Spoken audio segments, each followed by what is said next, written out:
Hello student, welcome back. आज हम लोग क्लास 9 हिस्ट्री चैप्टर 2 पढ़ेंगे, जिसका वेटेज जो है एग्ज़ाम में बहुत ज़्यादा रहता है। जैसा कि आप लोग जान रहे हैं कि फरवरी में हमारे एग्ज़ाम एक्सपेक्टेड है और डेट्स आने लगे हैं। तो आज का जो हमारा चैप्टर है, उस चैप्टर का नाम है socialism in Europe and the Russian revolutions. पहले हम लोग इस चैप्टर को पढ़ने से पहले हमको ये बात समझना कि यार इस चैप्टर को हम लोग इंडिया में क्यों पढ़े। ये तो बात कर रहा है यूरोपियन कॉन्टिनेंट की और बात कर रहा है रसिया की। तो हम लोग इसको जान के क्या फायदे होंगे, कैसे क्यों पढ़े हम इसको, इससे हमारा क्या बेनिफिट है, या फिर हमको सिर्फ इसलिए पढ़ना है कि एग्जाम में इसमें स्कोर आते हैं इसलिए, या फिर इसको पढ़ने से हमारे लाइफ में या फिर हमारे कोई इंडिया में कोई चीज़ चेंज हुए हैं, इन सभी चीज़ों को देखने के लिए।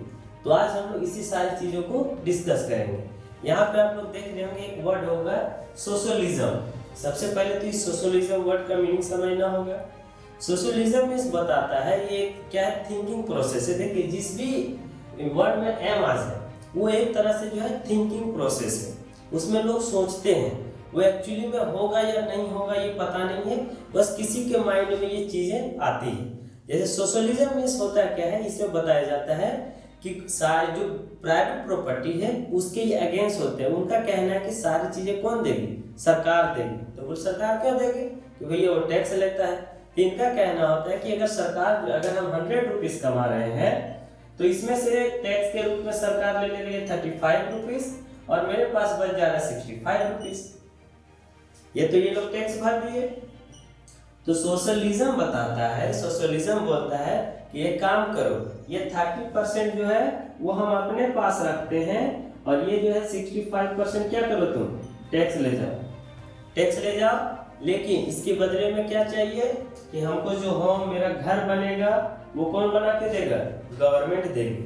ठीक है, मेरे लिए जो बड़े बड़े वर्क होंगे हमको पढ़ाएगा कौन, गवर्नमेंट पढ़ाएगी। मेडिकल फैसिलिटी कौन देगी, गवर्नमेंट देगी। सारी चीजें किसके ऊपर डिपेंडेंट है, गवर्नमेंट के ऊपर। ये थिंकिंग क्या कहता है, सोशलिज्म। हम देख सकते हैं कि इसी तरह की थिंकिंग प्रोसेस ये सोशलिज्म जो है हमारे इंडिया में भी चलता है। जैसे हमें फ्री में राशन मिलता है जिसको नीड है, फ्री में मेडिकल फैसिलिटीज हैं, ट्रांसपोर्ट फैसिलिटीज हैं, स्कूल एजुकेशन की फैसिलिटी हमारे पास है। तो ये कहीं ना कहीं यहीं से हम लोग क्या किए, इसको अडॉप्ट किए हैं। तो ये हो गया सोशलिज्म। या फिर सोशलिज्म मीन्स एक चीज हम लोग और बोल सकते हैं कि अमीरों से छीनो और गरीबों में क्या कर दो, बांट दो। ये फर्स्ट का जब सोशलिज्म आया था, प्रोसेस थिंकिंग आया था, तब ये लोग बोलते थे कि जो अमीरों के पास है उनसे लो और गरीबों में क्या करो, डोनेट कर दो। क्यों, क्योंकि वो अमीर तब हुए हैं जब उनके यहाँ पे लेबर लोग वर्क किए थे, तब जा करके। और यूरोप तो आप जानते ही हैं क्या, एक कॉन्टिनेंट। उसके बाद यहाँ पे हम लोग जानेंगे रशियन के बारे में और रेवोल्यूशंस। रशियन मीन्स रसिया कंट्री जो है उसके बारे में। और ये रेवोल्यूशन मीन्स होता है बदलाव एक दिन में नहीं होता है। ऐसा नहीं है कि हम रात में सो रहे हैं, रात को हमें सपना आ गया कि मेरा जो टाइम टेबल है वो चेंज होना चाहिए, हम अभी कुछ और काम करना चाह रहे हैं, नेक्स्ट टाइम से कुछ और करना चाहेंगे, ऐसा नहीं। रेवोल्यूशंस जो है एक अलग अलग या फिर पीछे से आ रहे सिनेरियो होते हैं, एक टाइम के बाद वो कंप्लीट हो पाते हैं। मतलब एक तरह का वो चेंजेस आता है, लेकिन ये सडन चेंज नहीं हो पाता, इसमें कुछ टाइम ड्यूरेशन लगता है। तो ये इसीलिए इस चैप्टर का नाम रखा गया socialism in Europe and Russian revolutions. इस चैप्टर में हम दो जगहों के बारे में पढ़ेंगे। सबसे पहले यूरोप के बारे में। सोशलिज्म मीन्स तो हम लोग समझ चुके हैं। तो इसमें जो है सोशलिज्म जब प्रोसेस आया, चेंजेस आने लगा, तो वो एक तरह का एज था। तो ये एज कब आने लगा, इस टाइम ड्यूरेशन कब आने लगा, हम लोग जब देख रहे हैं फ्रेंच रेवोल्यूशंस के रीजन से पूरे यूरोप के लोगों को ये फील होने लगा। क्या फील होने लगा कि यार राजा के अंदर रहने में क्या है, दिक्कत है। तो क्यों ना हम लोग खुद डेमोक्रेटिक कंट्री बने। तो डेमोक्रेटिक कंट्री बनने के लिए वो लोग क्या होने लगे, रेस लगाने लगे, सारी जगहों पे चेंजेस आने लगे। अब फ्रीडम तो मिल रहा है, लेकिन साथ ही साथ क्या हो रहा है, बहुत सारे प्रॉब्लम्स आ रहे हैं। हम लोग देख रहे थे फ्रेंच रेवोल्यूशंस में भी, वहाँ पे फ्रीडम तो आ रहा है, डेमोक्रेटिक वो हो रहे हैं, लेकिन उनके साथ प्रॉब्लम्स हो जा रहे हैं। कभी नेपोलियन बोनापार्ट आ जा रहा है, कभी वहाँ का रूलर उठ करके आ जा रहा है, उनके सारे कॉन्स्टिट्यूशंस को बैन कर दे रहा है। तो इस एज में क्या है, सोशलिज्म एज में फ्रेंच रेवोल्यूशंस के रीजन से सारे यूरोपियन कंट्री को स्कोप क्या हो गया, मिलने लगा था। स्कोप क्या कि कहीं ना कहीं हम लोग क्या हो जाएंगे, फ्रीडम होंगे और हमारे यहाँ पे भी सोशलिज्म होना चाहिए, ठीक है। और चेंजेस आने चाहिए, तो चेंजेस आने चाहिए, तो इस कोई भी चीज चेंज लाने के लिए 3 तरह के लोग होते हैं। तो वो 3 तरह के लोगों के पहले हम लोग वो 3 लोग या 3 ग्रुप भी हम लोग क्या कर सकते हैं, बोल सकते हैं कि सोसाइटी में चेंज होना चाहिए। तो इसमें से एक होता है लिबरल्स, एक हो गया रेडिकल्स, एक हो गया कंजर्वेटिव्स। लिबरल्स मींस क्या हो गया कि जो हो रहा है, जो चल रहा है चलने दो, मतलब वो चेंजेस चाहते हैं लेकिन किसी के ऊपर फोर्स नहीं करना चाहते कि यार जैसा हो रहा है होने दो ना कभी तो क्या होगा, ठीक हो ही जाएगा, और नहीं होगा तो हम मर जाएंगे, तो आगे वाला आगे का सोचेगा, मतलब ये खुद के बारे में सोच रहे हैं। ये क्या हो गया, रेडिकल लिबरल्स, ठीक है। सेकेंड आते हैं रेडिकल्स। रेडिकल मीन्स बदलाव होना चाहिए, मतलब होना चाहिए, भले से उसके लिए हमको लाठी का यूज करना पड़े, रिवॉल्वर का यूज करना पड़े, ये सारी चीजों का यूज करके क्या करेंगे, सडन चेंज कर देंगे। मतलब रात को सोए और सवेरे में क्या होगा, चेंजेस आ जाना चाहिए। ये क्या हो गया, रेडिकल्स, ठीक है। ये किन्हीं की बातों को नहीं सुनते, जब ये अपनी पर आ जाते हैं तो रातों रात गवर्नमेंट में क्या कर देते हैं, चेंजेस ला सकते हैं। थर्ड है कंजर्वेटिव्स।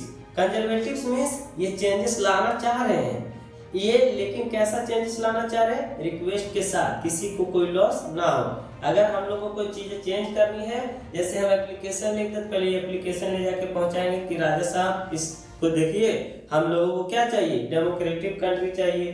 तो बोल क्यों, क्योंकि आप अच्छे से वर्क नहीं कर रहे हैं। तो राजा तो ये बात सुनेगा नहीं, क्यों नहीं सुनेगा, क्योंकि उसके पास तो पावर है, अब कोई अपनी पावर को खोना नहीं चाहता है।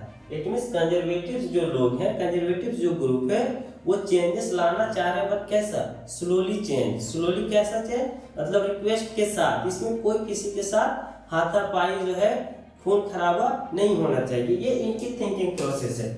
और ये चेंज कैसा लाना चाह रहे हैं, यहाँ पे जो चेंजेस है वो स्लो चेंज है। कैसा चेंज है, स्लो चेंज। और ये क्या हो रहा है, चेंजेस चाह रहे हैं, बट क्या होगा, कोई और करेगा, इनको ज्यादा कुछ करने की जरूरत नहीं है। और ये लोग कैसा चेंज चाहते हैं, ये लोग चाहते हैं सडन चेंज, मतलब अभी सारी बात क्या हो जानी चाहिए, हो जानी चाहिए। ये इनकी ये किनका कहना है, रेडिकल्स लोगों का, रेडिकल्स ग्रुप का, ठीक है। देखिए ये जो 3 वर्ड है, लिबरल्स, रेडिकल्स और कंजर्वेटिव, इसको जरूर ध्यान में रखिएगा, क्योंकि ये ऑब्जेक्टिव या फिर 1 वर्ड क्वेश्चंस में ये सारे पॉइंट्स आते हैं, इनको डिफाइन करने के लिए बोला जाता है, ठीक है। और नेक्स्ट टॉपिक है हमारा, जैसे हम बुक में पेज आगे पलटेंगे तो आएगा इंडस्ट्रीज एंड सोशल चेंज, मतलब चेंजेस जो है हर कोई क्या हो रहा है, चाह रहा है। अब इंडस्ट्रीज चेंज जो है ये कैसे होगा और सोशल चेंज कैसे होगा, वहां पर तो अचानक से चेंजेस कहीं पे भी आ नहीं रहे हैं, ठीक है। तो देखिए इंडस्ट्रीज जो है, ये इंडस्ट्री और सोशल चेंज तब होगा क्योंकि ये इस टाइम पे जो है इकोनॉमिक या फिर इकोनॉमिक्स क्या हो रही है, चेंज हो रही है। कहाँ पर, पूरे यूरोपियन कॉन्टिनेंट में ये क्या हो रहे हैं, चेंज हो रहे हैं। मैन, वुमेन, चाइल्ड, सब लोग कहाँ पे इन्फोर्स किए गए हैं, वो सब के सब कहाँ पे वर्क कर रहे हैं, वो वर्क कर रहे हैं इंडस्ट्रीज में। और इसमें कौन लोग वर्क कर रहे हैं, वो हर कोई वर्क कर रहा है, मैन, वुमेन, हर कोई यहाँ पे क्या कर रहे हैं, वर्क कर रहे हैं। अब जब सारे लोग, इसके पहले क्या था कि सारे लोग वर्क नहीं कर रहे थे, और जब सारे लोग वर्क नहीं कर रहे हैं तो फ्री बैठे तो उनको ज्यादा चेंजेस से मतलब नहीं है। अब क्या हो रहा है कि यहाँ पे सारे के सारे लोग क्या हो रहे हैं, मेहनत किए जा रहे हैं। तो मेहनत किए जा रहे हैं, तो अभी की जैसा नहीं कि उस टाइम पे 8 घंटे का ड्यूटी रहता होगा, इनको जो है कभी 12 घंटे, कभी 14 घंटे, 12 to 14 आवर इनको क्या करना पड़ता था, वर्क करना पड़ता था। और जब ये इतना टाइम तक का वर्क कर रहे हैं तो क्या होगा, इनके पास टाइम नहीं बचेगा। अब जब टाइम नहीं बचेगा तो क्या होगा, सोसाइटी में चेंजेस आने लगेंगे, ठीक है। लेकिन अगर हम इतने देर तक वर्क कर रहे हैं तो हमें वेजेस, जो हमारा मेहनताना है, पेमेंट है, वो भी क्या होना चाहिए, अच्छा खासा होना चाहिए। लेकिन यहाँ पे वेजेस भी क्या मिल रहे हैं, लोगों को कम मिल रहे हैं। अब जब वेजेस ही नहीं मिल पा रहा है तो ये लोग वर्क क्यों करेंगे। तो यहाँ से सोसाइटी में भी चेंज आना स्टार्ट होता है। कि जो सोसाइटी के जो लोग हैं, सोसाइटी में कौन रहेंगे, जो जितने लोग हैं वो तो वर्क कर रहे हैं, वो सवेरे जा रहे हैं, रात को आ रहे हैं, सो रहे हैं, सवेरे फिर वो जा रहे हैं। मतलब इनके लाइफ में एक ही चीज बचा था, वर्क करना और सोना, वर्क करना और सोना। तो ये लोग सारे के सारे लोग कहाँ पे वर्क कर रहे हैं, इंडस्ट्रीज में वर्क कर रहे हैं। अब इंडस्ट्रीज में वर्क कर रहे हैं, अब सोसाइटी में कोई दिखने ही नहीं लगा था। तो ये लोग जानने लगे कि सोसाइटी में भी क्या होना चाहिए, चेंज होना चाहिए। तो ये लोग जो वर्क करेंगे, ये लोग जो अपना चेंजेस लाने के लिए प्रोटेस्ट करेंगे, तो वो तो दो ही चीज के लिए दिखाई दे रहा है, या तो ये वर्किंग आवर पे कम करने के लिए क्या करेंगे, हड़ताल करेंगे, और या तो फिर वेजेस को बढ़ाने के लिए कि हम अगर ज्यादा देर तक काम करें तो हमको पेमेंट भी क्या मिलना चाहिए, ज्यादा मिलना चाहिए, और अगर पेमेंट कम है तो हमारा क्या होना चाहिए, काम करने का टाइम भी हमें कम ही होना चाहिए। और यहीं से जो है इंडस्ट्रीज में लोग जो है, या फिर इंडस्ट्रीज में जितने लोग वर्क कर रहे थे और वहां पे जब वर्क कर रहे थे सोसाइटी, ये सारी चीजें क्या होने लगी थी, चेंजेस वो सारी में आने लगे थे। और यहाँ से जब चेंजेस आने लगे थे, अब धीरे धीरे लोगों को लगने लगा था कि जो फैक्ट्री के जो ओनर है ना, वो बहुत अमीर होने लगे थे। क्यों? क्योंकि इस टाइम तक गवर्नमेंट का कहीं पे भी कोई पावर या कोई रूल कुछ कर वो नहीं रहा है, वो सारी की सारी चीजें प्राइवेट हाथों में है। तो प्राइवेट में है तो लोग किसी की सुनते नहीं है, नहीं काम करना, चलो यहाँ से क्या होगा, उन लोगों को जबरदस्ती उनके जॉब से निकाल दिया जाएगा। अब जब उनको जबरदस्ती वहां से निकाल दिया जा रहा है, तो फिर क्या होगा, यूरोप में एक कॉन्सेप्ट चलने लगा। कॉन्सेप्ट किस बात की, कि यार मेहनत करें, हम पैसा कमा रहा है फैक्ट्री का ओनर जो है वो किसके बदौलत में, हमारे बदौलत अमीर हो रहा है कंपनी का ओनर, और हम तो सिर्फ काम किए जा रहे हैं। तो बोले इससे क्या होगा, तो बोले क्यों ना गवर्नमेंट या फिर कंपनी के ओनर उनके ऊपर प्रेशर बनाया जाए। प्रेशर किस चीज का, प्रेशर इस बात का कि हम आपके पास काम कर रहे हैं तो हमें एजुकेशन आप दीजिएगा, हमें मेडिकल फैसिलिटीज आप दीजिएगा, फूड प्रोवाइड आप करवाइएगा। अगर ये नहीं सुन रहे तो ये लोग किसके पास जाएंगे, वहां का जो रूलर है, जो लीडर है, राजा है, उसके पास ये लोग जाएंगे। तो इसी टाइम पे जो है यहाँ पे कॉन्सेप्ट चलने लगा किसका, सोशलिज्म का। सोशलिज्म का जो स्टार्टिंग है या फिर ये थिंकिंग कौन दिया था, इन थिंकिंग को दिए थे कार्ल मार्क्स। कार्ल मार्क्स एक बहुत बड़े क्या है, वो थिंकर है। थिंकर कहने का मतलब वो एक सारी चीजों को वो सोचते थे और लोगों को बताते थे। कार्ल मार्क्स जो है वो जर्मनी के रहने वाले हैं। ऐसा नहीं समझना है कि वो कार्ल मार्क्स अगर यहाँ पे है, रूस में है, तो ये लोगों को अक्सर गलतफहमी हो जाता है कि रूस के बारे में पढ़ रहे हैं तो वो कहाँ के होंगे, रूस के होंगे। कार्ल मार्क्स जो है वो कहाँ के हैं, जर्मनी के हैं।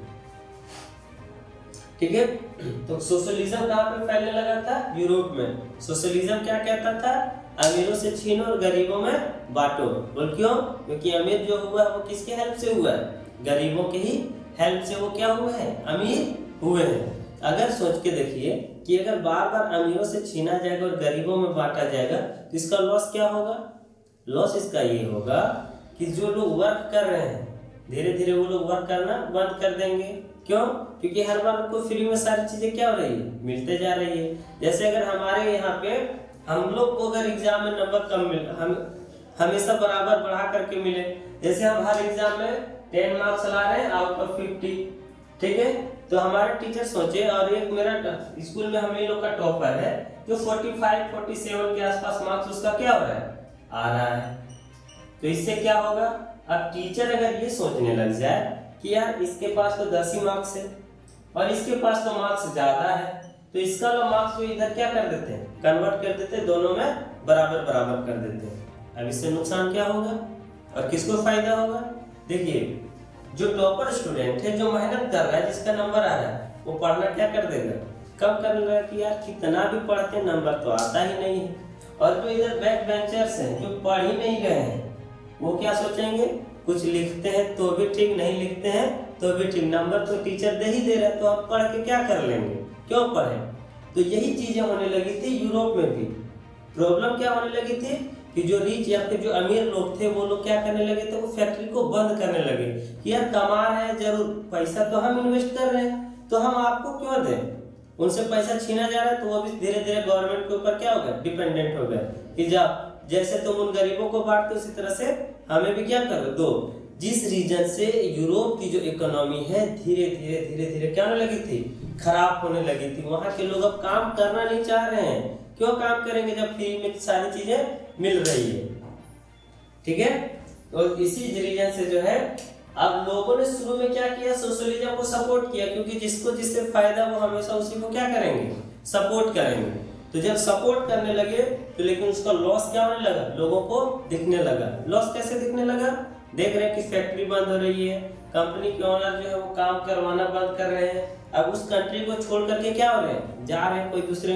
और रूस में रह करके अगर हम या फिर जिस कंट्री में वहाँ रह रहे हैं उनसे क्या हो रहा है, उनकी फैक्ट्री, उनकी जो प्रॉपर्टीज है उनको छीना जा रहा है। तो वो अपनी सारी प्रॉपर्टीज को बेच करके क्या हो रहा है, किसी अदर कंट्री में चले जा रहे हैं। अब इससे क्या हो रहा है कि उस कंट्री में जो ओनर है उनकी संख्या क्या हो रही है, कम हो रही है। और वो जो चीजें सेल कर उस समय क्या रहता होगा, मैक्सिमम जो चीजें हैं वो फार्मिंग के ऊपर डिपेंडेंट, वो जमीनों को बेच करके क्या हो जा रहे हैं, निकल जा रहे हैं। फैक्ट्री सारे क्या हो जा रहे हैं, क्लोज हो जा रहे हैं। अब फैक्ट्री में काम करने वाले लोग क्या हो जा रहे हैं, अनएम्प्लॉयड हो जा रहे हैं, बेरोजगार हो जा रहे हैं। अब जब बेरोजगार हो जाएंगे तो क्या होगा, रोड पे इधर से उधर टहलेंगे, कोई इसकी बुराई कोई उसकी बुराई करते हुए निकलेंगे, कोई काम धंधे तो किसी के पास बचेंगे ही नहीं। ये सारी चीजें जब सपोर्ट होने लगा, लेकिन एक टाइम आते आते जो है इसका क्या होने लगा, तो लोग इसके अगेंस्ट पे भी होने लगे थे कि यार ये सोशलिज्म जो है वो अच्छी चीज नहीं है। लेकिन इसका विरोध करने वाले कौन है, जो मिनिस्टर है, जो वहाँ के कंपनी के ओनर है। और इसके सपोर्ट करने वाले कौन है, वहाँ के जो लेबर है, क्योंकि उनको बिना मेहनत के पैसा मिल रहा है। अब बिना मेहनत का अगर पैसा मिल रहा है तो हम क्यों ही मेहनत करेंगे। तो ये जो है सोशलिज्म सपोर्ट वहाँ पे हो रहा है, लेकिन धीरे धीरे इनके अगेंस्ट पे भी लोग आने लगे थे। एक बार हम लोग क्विक रिवाइज करते हैं, फिर हम लोग आगे चलेंगे रशियन रेवोल्यूशंस में। सबसे पहले सोशलिज्म मीन्स क्या होता है, सोशलिज्म मीन्स होता है कि जो प्राइवेट प्रॉपर्टी है उसके सारे लोग अगेंस्ट पे होते हैं। गवर्नमेंट जो है सारी चीजों को ऑन करे और पूरे जो उनके यहाँ के जो सिटीजन है वो इकोनॉमिक रूप से क्या रहे, इक्वल रहे, बराबर रहे। और यूरोप जो है वो एक क्या है, कॉन्टिनेंट है जिसमें इंग्लैंड हो गया, ठीक है, फ्रांस हो गया, जर्मनी हो गया, ऑस्ट्रिया हो गया, हंगरी, ये सारी कंट्रीज आते हैं। इसके बाद है सोशल चेंज का एक टाइम ड्यूरेशन चल रहा था। फ्रेंच रेवोल्यूशन देखे, फ्रेंच रेवोल्यूशन के बाद जितने भी यूरोपियन कंट्री है वो सारे लोगों में चेंज आना स्टार्ट होता है, चेंज होना स्टार्ट होता है। तो चेंज होने के लिए लोग तीन तरह के लोग होते हैं। एक होते हैं जो चेंज चाह रहे हैं बट कोई करेगा, मतलब हम नहीं करेंगे कोई और करेगा, वो उनको ज्यादा कुछ जैसे चल रहा है वो चलने दो। सेकेंड है रेडिकल्स। रेडिकल्स मीन्स क्या हो गया कि वो चेंजेस चाह रहे हैं लेकिन कैसा चेंज, सडन चेंज। उसके लिए उनको हथियार भी उठाना पड़े तो भी वो क्या करेंगे, हथियार उठा के रहेंगे। जैसे हमारे मम्मी पापा टीचर्स जब एग्जाम का टाइम आता है तो हमारे में चेंज लाने के लिए तुरंत से क्या करते हैं, मम्मी बेलन, पापा बेल्ट और टीचर डंडा लेके क्या हो जाते हैं, खड़ा हो जाते हैं। तब हमारे में भी चेंजेस आ ही जाते हैं। थर्ड है कंजर्वेटिव, स्लोली चेंज आना। जैसे जैसे एग्जाम नजदीक आता है हम लोगों में भी चेंज होना स्टार्ट होता है, उसी तरह से यहाँ पे भी है कंजर्वेटिव, चेंज चाह रहे हैं, स्लोली चेंजेस चाह रहे हैं। और जब ये लोग चेंज चाह रहे हैं तो सबसे पहले जो चेंज आया है वो आया है इंडस्ट्रीज और कहाँ पे, सोशल चेंज। कहाँ पे, यूरोप में, क्योंकि इंडस्ट्रीज में सारे मेन वोमेन चिल्ड्रेन मतलब सभी लोग क्या कर रहे हैं, वर्क वहाँ पे कर रहे हैं। वर्क कितना देर तक कर रहे हैं, 12 से 14 आवर। वो लोग 14 to 12, 14 to 12 ये सारे लोग क्या कर रहे हैं, कहीं कहीं तो 16 आवर तक चले गए हैं। और उनके वेजेस को क्या कर दिया गया है, कम कर दिया गया है। जिस रीजन से वो लोग क्या होने लगते हैं, चेंजेस लाना चाहते हैं। और चेंजेस जब अगर लाना चाह रहे हैं तो क्या होगा, किसके अगेंस्ट पे जाएगा, गवर्नमेंट के अगेंस्ट पे वो लोग जाने लगेंगे। फिर सोशलिज्म इन यूरोप। अब यहाँ पे जो है सोशलिज्म इन यूरोप मतलब यहाँ पे इकोनॉमिकली जो इक्वल करने का जो है यूरोप में सबसे पहले यूरोपियन कंट्रीज में क्या होने लगे थे, चलन ये बढ़ने लगा था। और जब चलने लगा तो मैक्सिमम लोगों को प्रॉफिट हो रहा था, इसीलिए सोशलिज्म को लोगों ने क्या किया है, सपोर्ट किया। सोशलिज्म को स्टार्ट किसने किया था, कार्ल मार्क्स ने। तो हम लोगों ने सोशलिज्म इन यूरोप को पढ़ लिया है, इसके बारे में समझ लिया। अब इसमें रह गया है रशियन रेवोल्यूशन। तो रशियन रेवोल्यूशन के बारे में हम लोग नेक्स्ट क्लास में जानेंगे, नेक्स्ट वीडियो में मिलेंगे। तब तक बने रहिए हमारे साथ। और अगर कोई भी क्वेश्चन रहे तो हमारे कमेंट बॉक्स में जरूर छोड़िए। थैंक यू सो मच, मिलते हैं नेक्स्ट वीडियो में।